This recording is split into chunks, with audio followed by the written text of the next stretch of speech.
काही दिवसांपूर्वीच उपमुख्यमंत्री एकनाथ शिंदे यांनी दिल्लीत ऑपरेशन टायगर राबवलं होतं। त्यामुळे ठाकरे गटाचे 6 खासदार आणि खंदे नेते सचिन अहिर शिंदे गटात सामील झाले।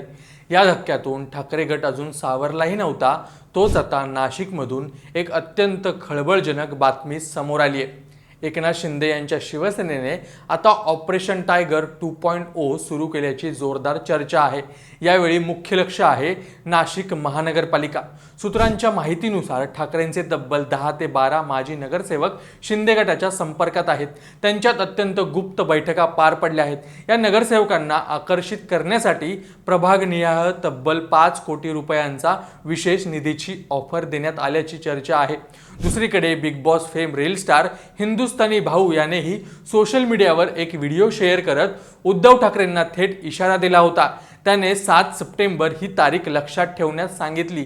त्यामुळे सप्टेंबरपर्यंत ठाकरेंच्या शिवसेनेत आणखी मोठी फूट पडणार का, असा गंभीर प्रश्न निर्माण झाला आहे। आज आपण या संपूर्ण प्रकरणाची इनसाइड स्टोरी समजून घेणार आहोत। त्यामुळे व्हिडिओ शेवटपर्यंत पहा, कारण सांगतोय लीलाधर, लक्षपूर्वक ऐका कृपया माहितीसाठी। नाशिक महानगरपालिकेत शिवसेना उद्धव बाळासाहेब ठाकरे पक्षाचे एकूण 15 नगरसेवक निवडून आले होते। म्हणजेच नाशिकमध्ये ठाकरेंची चांगली ताकद होती। पण आता सूत्रांनी दिलेल्या माहितीनुसार या 15 पैकी तब्बल 10 ते 12 नगरसेवकांसाठी शिंदेच्या शिवसेनेने मोठा गळ टाकला आहे। या नगरसेवकांच्या शिंदे सेनेतील वरिष्ठ नेत्यांसोबत आणि माजी संपर्क मंत्र्यांसोबत अनेक गुप्त बैठका पार पडल्या आहेत। या नगरसेवकांना आपल्या बाजूने वळवण्यासाठी एक मोठा मास्टर स्ट्रोक खेळला गेला आहे। या प्रत्येक नगरसेवकाच्या प्रभागात विशेष कामांसाठी 5 कोटी रुपयांचा निधी थेट नगरविकास खात्याकडून मंजूर केला जाईल, असे आश्वासन देण्यात आलं आहे। याशिवाय काहींना पक्षात मोठी पद देण्याची आमिषही दाखवण्यात आली आहेत। नाशिक महानगरपालिकेतील प्रमुख पदे फिरती करून प्रस्थापितांच्या ऐवजी या नगरसेवकांना संधी दिली जाऊ शकते। केवळ निधीच नाही तर पक्ष प्रवेशासाठी वेगळे मानधन मिळणार असल्याचीही राजकीय वर्तुळात जोरदार चर्चा आहे। त्यामुळे नाशिकमध्ये ठाकरे गट पूर्णपणे रिकामा करण्याची तयारी शिंदे गटाने केली आहे। या सगळ्या घडामोडी सुरू असताना सोशल मीडियावर एका व्हिडिओने सर्वांचं लक्ष वेधून घेतलं होतं। Big boss fame reel star Hindustani भाऊ याने आपल्या इंस्टाग्राम हँडलवरून एक व्हिडिओ शेअर केला होता। या व्हिडिओमध्ये त्याने थेट उद्धव ठाकरे यांना उद्देशून इशारा दिला होता की तसेच संजय राऊत यांनाही टोले लगावले होते। हिंदुस्थानी भाऊ या व्हिडिओमध्ये म्हणाला की उद्धव साहेब, जय महाराष्ट्र, जय श्रीराम। तुम्हाला माहित आहे ना, मी मध्यंतरी बोललो होतो की स्वतःला सांभाळा, नाहीतर तुमचे 15 आमदार आणि 25 नगरसेवक जाण्याच्या मार्गावर आहेत। आता सचिन भाऊ अहिर हा पहिला बॉम्ब फुटला आहे। सप्टेंबर पर्यंत खूप काही जाणार आहे। 7 सप्टेंबर ही तारीख लक्षात ठेवा, खूप काही बदलणार आहे। हिंदुस्थानी भाऊच्या या विधानामुळे राजकीय वर्तुळात उलटसुलट चर्चा सुरू झाल्या आहेत। आधी खासदार फुटले, नंतर सचिन अहिर गेले, आता नाशिकचे नगरसेवक जाण्याच्या तयारीत आहेत। त्यामुळे हिंदुस्थानी भाऊने सांगितलेली 7 सप्टेंबरची तारीख खरोखरच ठाकरेंच्या शिवसेनेसाठी घातवर ठरणार का, याकडे सर्वांचे लक्ष लागले आहे। नाशिकमधील या संभाव्य फुटीवर आता शिंदे गटाकडून अधिकृत प्रतिक्रिया समोर आली आहे। शिवसेनेचे उपनेते अजय बोरस्ते यांनी यावर भाष्य करताना मोठा दावा केलाय। ते म्हणाले की केवळ नाशिकच नव्हे तर राज्यातील अनेक मोठे नेते सध्या शिवसेनेत प्रवेश करण्यासाठी इच्छुक आहेत। नुकत्याच पार पडलेल्या विधान परिषद निवडणुकीच्या वेळी मंत्री उदय सामंत, दादा भुसे आणि आमदार सुहास कांदे यांच्या संपर्कात अनेक पक्षांचे नगरसेवक होते। त्यातून जर आता कोणी पक्षात प्रवेश करत असेल तर त्याचे स्वागतच आहे।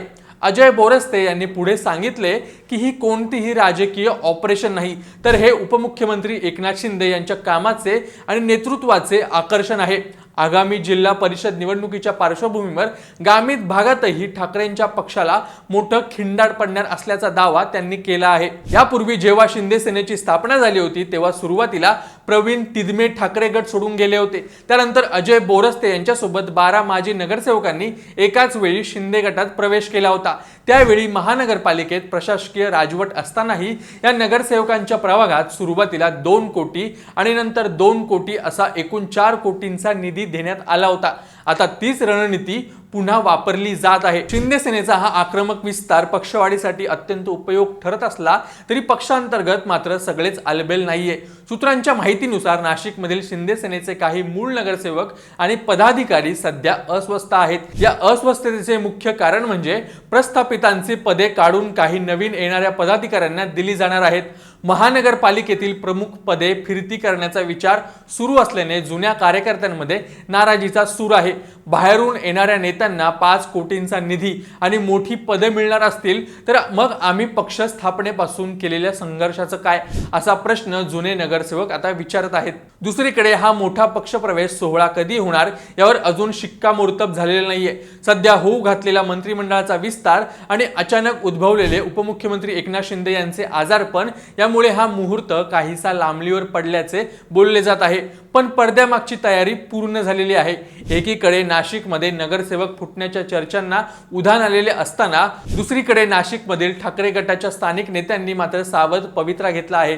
कालच शिवसेनेचे जिल्हा प्रमुख डी सूर्यवंशी, महानगर प्रमुख प्रथमेश गीते आणि मनपा गटनेते केशव पोरजे यांच्या नेतृत्वाखालील शिष्टमंडळाने नाशिक महानगरपालिका आयुक्तांची भेट घेतली। त्यांनी शहरातील रस्त्यांची दुरावस्था, खड्डे आणि पाणी साचण्याच्या समस्यांवर निवेदन दिले। पक्ष मजबूत असल्याचे दाखवण्याचा हा प्रयत्न जरी असला तरी अंतर्गत फूट रोखणे हे त्यांच्या समोरील मोठं आव्हान आहे।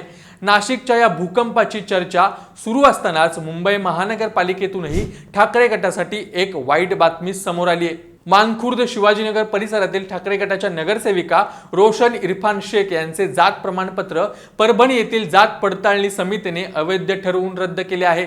त्यामुळे त्यांचं नगरसेवक पद जाण्याची दाट शक्यता आहे। याचा थेट फायदा भाजपला होणार असून दुसऱ्या क्रमांकावर असलेले भाजपचे उमेदवार आता नगरसेवक होण्याची शक्यता बळावली जात आहे। म्हणजेच मुंबईत भाजपची ताकद आणखी एकने वाढणार आहे। दिल्लीत 6 खासदार फोडल्यानंतर आता नाशिकमधील 10 ते 12 नगरसेवक फोडण्याच्या या हालचालींवरून एक गोष्ट स्पष्ट होते की एकनाथ शिंदे आणि खासदार श्रीकांत शिंदे यांनी अत्यंत आक्रमकपणे संघटना वाढीचे धोरण स्वीकारले आहे। उद्धव ठाकरे यांची शिवसेना मैदानात शिल्लकच ठेवायची नाही, याच दृष्टीने शिंदे सेनेचे प्रयत्न सुरू असल्याचं दिसतंय। 5 कोटींचा निधी आणि सत्तेचा वापर करून विरोधी पक्षाला पूर्णपणे खिळखिळ करण्याची ही रणनीती कितपत यशस्वी ठरते हे लवकरच समजेल। तुम्हाला काय वाटतं? लोकप्रतिनिधींना कोट्यवधी रुपयांचा निधी देऊन आपल्या पक्षात खेचणं हे राजकारण महाराष्ट्राच्या लोकशाहीसाठी योग्य आहे का? आणि हिंदुस्थानी भावने वर्तवलेली 7 सप्टेंबरची भविष्यवाणी खरी ठरेल का? तुमचे विचार खाली कमेंट्समध्ये नक्की सांगा आणि अशाच राजकीय विश्लेषणासाठी अभिजात मराठी विशेषला नक्की फॉलो आणि सबस्क्राईब करा।